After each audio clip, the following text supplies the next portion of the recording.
I am convinced that we have world changers that we are just not allowing to step into that role because we as a society have made them feel like there's something wrong with them. And so we're not doing ourselves as a society as any favors either, because we're missing out on the talent and wonderful things that our youth have to offer us by making them feel less than, when really they're the ones who have so much potential and so many ideas and the ways to see the world in a different light than what the world currently looks like. Yo. Yeah.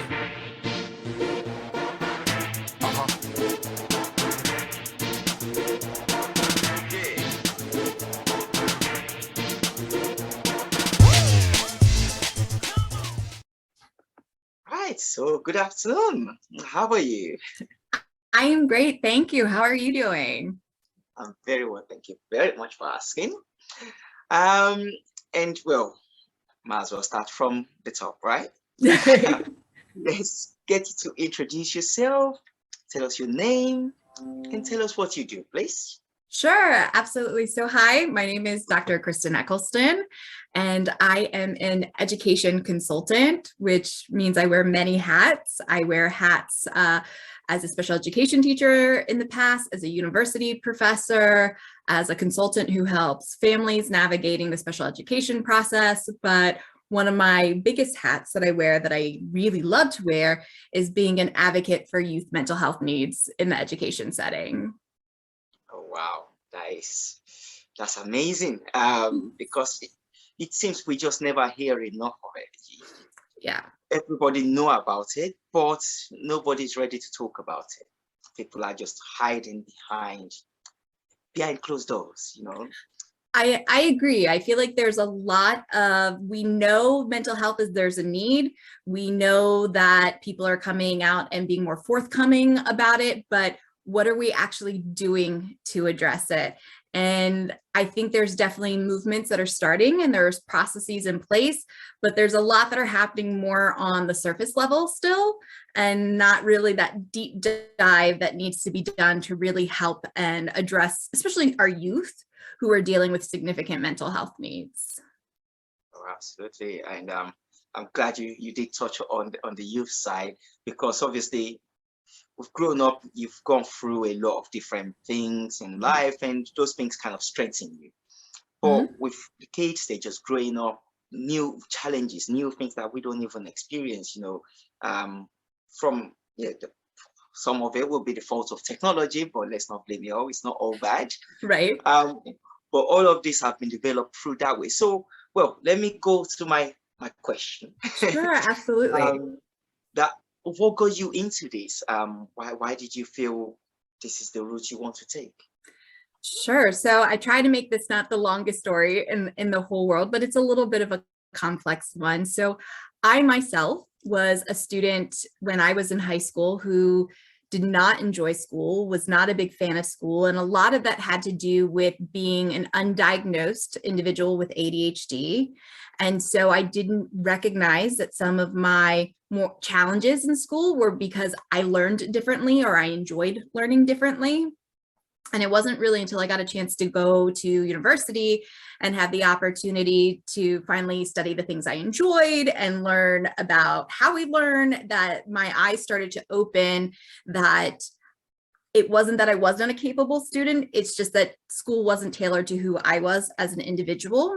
And so I became a special education teacher, and I loved being a special education teacher. It really was nice to be able to connect with students who were also facing challenges in school. And I think some of the difference was that I knew how they felt. I could relate to how they felt. I was able to use some of what I learned as an adult to help apply and support them and relate to them. And so I loved my time as a special education teacher. And then about 7 years ago, I had this opportunity to create a program specifically for students. And when I was really looking at what I felt there was a gap or didn't exist, I didn't feel like mental health was something that was really being addressed. We've had students who, I call them the squeaky wheel. Mental health can show up in a lot of different ways.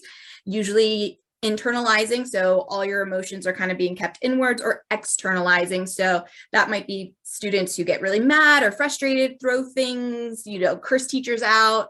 It all kind of comes from the same root cause of anxiety, maybe depression, other mental health needs, but it's all about then how it manifests outwardly. And a lot of our students who have the more external or outward behaviors tend to be able to get picked up on. People realize something is going on. There's supports and services in place for them. But there was really nothing for students who had that internal, the ones who kind of went in on themselves, who didn't really, they sat in the back of the class, they didn't draw attention to themselves. Maybe they could be A+ students, but they were C students and they were just kind of going along. Nothing really existed for them. And those were the students who would ultimately end up not going to school, dropping out of school, ended up being hospitalized, or ended up, or they would end up having suicidal ideations or self-harm aspects. So those were the students who I really felt like there was a need for better supports for them. And so that's kind of how I got into this. And as I started the program and I saw how we started with 5 students, and within a 5-year time span, we went to 58 students. And I mean, it didn't matter your race, your gender, your age, like mental health didn't discriminate. And so I went back to university to get my doctorate in neuroprocessing of education, how we learn. And I focused it specifically on mental health in the education setting, because I wanted to know why there were gaps and why we're not identifying these students, because we know that the sooner we can get involved, the sooner we can help a student, the higher chance there is for success and for long-term positive outcomes. Oh, wow, that is really deep and full story. You give us the true, from the beginning of how it builds up to where you are now. And there was that program that the one that I watched where you were saying, oh, don't let school define you, don't let these people define you, and it's as you said, it's an inspiration for somebody who went to school and they went, oh, you can't do that, or you're not brilliant, you would never succeed, really, you should give up school. To now you have a doctorate. It's a true inspiration. There's no more positive story than that. Thank you. I appreciate you saying that, because that is a big message that's really important to me, especially for our youth who feel bad. Like I said, I was undiagnosed with ADHD. I didn't know. And so I just had a lot of a lack of confidence, a lot of self-consciousness surrounding myself in school. I felt like I was trying to hide how not smart I was compared to my peers. I didn't want anybody to catch on that I had the struggles that I did. And you feel very alone when that's happening to you, because you're working so hard not to be seen differently, especially when you're a teenager, right? You don't want to be seen differently than your peers. And so you work so hard on that factor, and it's really lonely. And I want students to know, especially young people right now, that you're not alone. Many of your peers feel that way, especially if you are somebody who isn't neurotypical, if you're neurodiverse, so you have autism, you have ADHD, you're dyslexic. Not to let that be a factor that defines you. Look at it as a superpower. I was a horrible student. I did horrible on my SATs, ACTs, but I have a doctorate now, and it was because I finally found how I needed to learn. One of the biggest problems with education currently is that we create this one-size-fits-all box. And if you don't fit into this one-size-fits-all box, you're left feeling like there's something wrong with you. And one of the most detrimental things to me right now is so many of our youth who don't fit in that one-size-fits-all box are neurodiverse and are probably some of the most brilliant minds. Like, these are going to be your cure cancer, change the world type of minds. And we spend so much of their youth making them feel like it's them that's the problem, that they're not learning the way they're supposed to, or they need accommodations, or they need to be in special education, and because it's them, when it's not them. It really is how we're delivering education and how we're not being flexible in the fact that we as humans have evolved and how we learn and how we think, and we haven't caught up with the times. We're still in that old operating system of education, and that's really where the change needs to happen, not in the kids. We need to really meet them where they're at and how they learn, because that is what is contributing to a lot of youth mental health needs, or those feelings of not feeling adequate, or those feelings of thinking I'm not good enough or I'm different from my peers. And we could solve that issue very easily by just helping to celebrate them within their education. That's absolutely, that's spot on. Because, you know, when we talk about sort of neurodiversity, I always think, well, what is that? Because the whole point of us all is that we're different. Yes. And we need to embrace and celebrate our differences. You don't look at somebody and go, you're too tall, you're too short. Well, I suppose people say that. But you celebrate for, so you don't now think about, oh, because you're not thinking like this over people, then, oh, you don't fit in that box, as you said. So yeah, you need special attention. No, it's, yeah, no, I really, I like the way you're coming from, the angle you're coming from, not quite where I've actually thought about before. That's really great. I suppose that's why you're a doctor, right? I don't know about that, but yes, definitely. Maybe it is because I think of things and from a different light, but I hope that other people, I hope the message will get other people to just go, huh, I hadn't thought of it that way. And maybe that is the way we need to look at it, because we're setting these really great kids up to have to then spend most of their 20s trying to destigmatize how we had made them feel about themselves, discovering, oh, wait, I am really smart. I just needed to learn this way, or I am really smart. I just needed to be exposed to this topic or this area of interest, and now I can shine. And it's not until they're now 30 something that they finally are starting to just rebuild that confidence and feeling sure about themselves, when they missed out on their entire 20s of really diving into whatever their passion was and being those world changers. Like, I am convinced that we have world changers that we are just not allowing to step into that role, because we as a society have made them feel like there's something wrong with them. And so we're not doing ourselves as a society as any favors either, because we're missing out on the talents and wonderful things that our youth have to offer us by making them feel less than, when really they're the ones who have so much potential and so many ideas and the ways to see the world in a different light than what the world currently looks like. And I feel like that's what we need a lot of right now. Absolutely. Now, I really feel you. You know, they used to say something like, back in my language, that, you know, you have those perfect bricks and you use those bricks to like build a house, you know, because they're straight there. But actually, what you don't know, all those broken bricks and shattered bricks that you throw away, those ones are actually the things that make the foundation. They're the ones that make the house all solid. But, you know, we discard them. Oh yeah, you don't fit that profile. But yeah, no, as you said, that is probably a saving grace that we've always been missing out on. So yeah, no, absolutely. This is a great conversation. I'm loving it. I'm going to use that analogy too. That is a great analogy that you just had. I really like that about creating the foundation, because you're 100% correct. And I think more than just saying, hey, mental health and schools are an issue, we need to fix it. It is, but I also just want youth to feel more empowered. I want them to feel not as alone.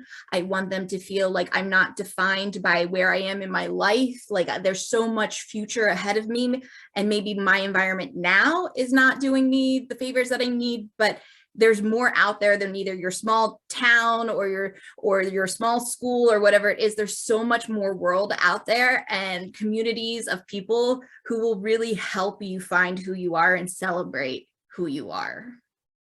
Absolutely, that's great. So I was meant to have my colleague with me, but she was not able to make it, but she did send some questions over, so I will go straight to them. Absolutely. So the first one actually is that, what would be your advice to somebody who is neurodivergent and actually just starting off their career right now? I would say if you're neurodivergent, and there's such a spectrum of what that could stand for, but I'll focus on ADHD or even just autism for this particular response. But I would say look at your neurodiversity as a superpower and not as something that's a detriment. Sure, if you have ADHD, your executive functioning might not be the best in the world. And sure, maybe you overlook a meeting here or two, but the way that your brain works, the way that you are able to see things is going to be so different than some of the neurotypical individuals that somebody works with. So really hone in and own your ability to see things in a different way, to come at things from a different perspective, to be analytical and have 500 versions of an answer, and just own who you are and say, yep, these are my quirks and my cons. I might have the messiest desk in the world, but I had the best answer for you or the best solution. And just know that we all have deficits. It doesn't matter if you're neurodiverse or you're neurotypical. So just own who you are and just find confidence in the strengths that you do have. I mean, people with ADHD can take probably a week's worth of work and get it done in a day. So there's so many strengths. And I think oftentimes we focus on the deficits and not those strengths. So I would give the advice of really for any person who is neurodiverse to really hone in on what makes you special. What does your neurodiverse trait give you that allows you to stand out from the crowd and really celebrate and own those factors? That's a really great answer. Thank you very much for Sure, that. yeah. Then into the next question. Mm-hmm. So in your opinion, what do you think schools can do to understand and support neurodivergent individuals? Sure. I actually had that was a lot of my research, so I have an answer for you for that one. So really it's teaching teachers. That was one of the biggest deficits that came up in my research. Is most universities prep systems or courses that are designed to prepare someone, excuse me, to become a teacher do not teach about neurodiversity. They do not teach about mental health. They teach you how to write a good lesson plan or a nice objective or how to manage your classroom, but they don't teach you specifically mental health or neurodiversity. And so I think one of the best things that we can do right now is to teach teachers what those things look like. Most teachers, unless they have either have an interest, have a background, have experienced them themselves, are going based off stigma, personal biases, what they've learned from the media, what they've seen just in their own life experience, so personal bias. But that creates issues in the fact that then they don't know how to address it when they see it in a student, or maybe they don't even realize what it is that they're seeing in a student. An example I can give you is there's times when a student might have their head down and teachers go, well, that's just a lazy student. That student's so lazy, he comes in and does nothing but sleep in my class, and it's so frustrating how not invested they are. But what they don't recognize is maybe that student's homeless. Maybe that student is the eldest sibling and mom works, and they have to make sure that their siblings get bathed and fed and helps with homework. And that really leaves limited time for them to then focus on their schoolwork or their sleep because of the life circumstances that they're in. And so sometimes you've got to step away from your biases and recognize that there's other factors that could be there. I think if teachers knew what mental health looked like, what does it mean? What are the signs and symptoms of it? What should I do if I'm noticing it? What are the procedures for that? Is it my role? Am I here just to teach, or is it my role to get involved? If it's not my role, whose role is it? And I think there's a lot of things that are not accounted for in that aspect of just lack of knowledge and understanding, and sometimes even just with the attitude of how to address it or how to go about it are some of the biggest impacts. So I think helping teachers to understand what it is and what their role encompasses are going to be two major things, and kind of helping take that step forward and helping students who are displaying mental health needs. Oh, wow. Yeah, great answer again. Hats off to you. It's I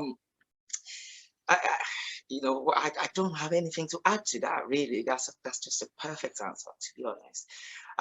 And with all this great wisdom that you have, So we make sure we cover this bit as well. Where are the go-to places? Where can we find out more about you?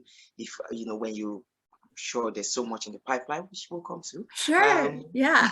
Absolutely. I love it if people are willing to follow along and listen to some of my rants about mental health or neurodiversity. They can find me on Instagram and TikTok at the.neurodiverse.teacher or even www.theneurodiverseteacher.com. I always love a follow along with me, interact with me. I'm always trying to share little insights or tidbits just about mental health or neurodiversity in general, because I think there's a lot that go hand in hand there. I think a lot of individuals with neurodiversity tend to struggle with mental health for all the factors that we talked about this afternoon. That is really great. Okay, well, we will be sure to go and find you. Please. And share the good news that somebody out there really does care, and let's make digress a little bit into, actually don't ask this random question enough, that if you're an emoji, if there is one emoji that represents you, I know that might be a difficult thing because obviously different emojis at different times, but if you have to think about one that represents you, what would it be? One mood that represents me. Wow. One mood. That's a great question. What is my one mood? I would say pretty energetic. How you see me right now is kind of my mood. Like, of course, I have bad days, right? We all have bad days or bad places, but I genuinely love people. I really do. And I really love seeing people be successful and happy. So I think being bubbly or being optimistic tends to be my mood. This is my mood. I'm very goofy. I have sung to students in the past. I'll get on the floor with students. So I have no problem being crazy or silly or goofy, but so I tend to have a bubbly mood on a regular basis. Oh, awesome. If I had to create one now, you'd be one of those fun emojis that goes up and tries to give somebody a hug. That would be I do, it's so funny. I love it when people give me hugs, and I'm always the worst about giving people hugs because I don't know if that's like, if they're going to see it as weird or whatever, but I love it. I love huggers. I love it when somebody else initiates it. I'm all about it. That's awesome. So as we're kind of wrapping up, what is in the pipeline? What's the next thing for you? Sure. So, I mean, right now I am on the crusade of just spreading awareness of mental health in our youth, especially in the education setting, and really working on change. I really have plans to start lobbying because I feel like that is something that needs to be done. We've got to start looking at how policies and procedures are in place. I have created and designed programs in the past for students with mental health needs. So there's definitely a book that will be in the pipeline in the future of sharing kind of that experience and just stories from that in general. But right now, my main focus is definitely just trying to get the word out of mental health. But I also want an opportunity and I really hope to empower adults who have either struggled with mental health or struggled with neurodiversity or school in general. I would love to see them step up and start showing students that you're not defined by who you are. You can struggle through high school. High school cannot be your thing, but you can still be very successful and lead a really wonderful life. And so it's my hope to maybe motivate some adults also to start sharing those stories so that youth can feel connected and not alone in the struggles that they're going through. Absolutely. And I really hope the viewers actually take this on board as well. And, if everybody talk about it, because at the end of the day, the problem with most things is because it's not normalized. Once it's normal and, it's not something everybody's afraid to talk about anymore, then it's fine. Yeah. Because most of the time you might think, oh, if I talk about it, my work might say this, my family might say this, this person might say this. But if everybody is sharing the experience, then it becomes just the norm. It becomes something, problem shared, problem solved. Absolutely. Absolutely. And it's scary too, because you're right. There is a lot of stigma around it. I have dealt with mental health in my past, and I've had people say, but don't tell anyone. You don't want them to think that you don't want them to think differently of you. And that's the stigma that we have. And those are the messages we receive. And that's what we're concerned about, how people will view us. But I think there are more of us who have dealt with it than there are people who haven't. And if we all unite together and we start sharing our stories, then you're right, we'll normalize it. And then people won't feel as self-conscious, and that stigma will start to break down. Absolutely, absolutely. So on a kind of a wrap up, what would you like to say as a closing remarks to your viewers?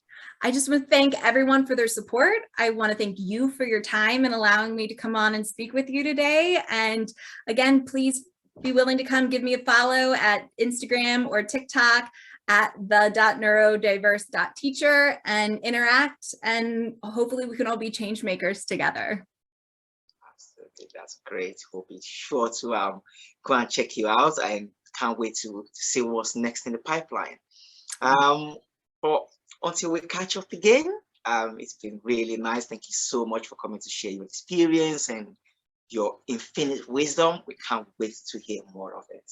Well, thank you. Thank you again for your time and for allowing me to come visit. I appreciate it. This is Power 8 Radio.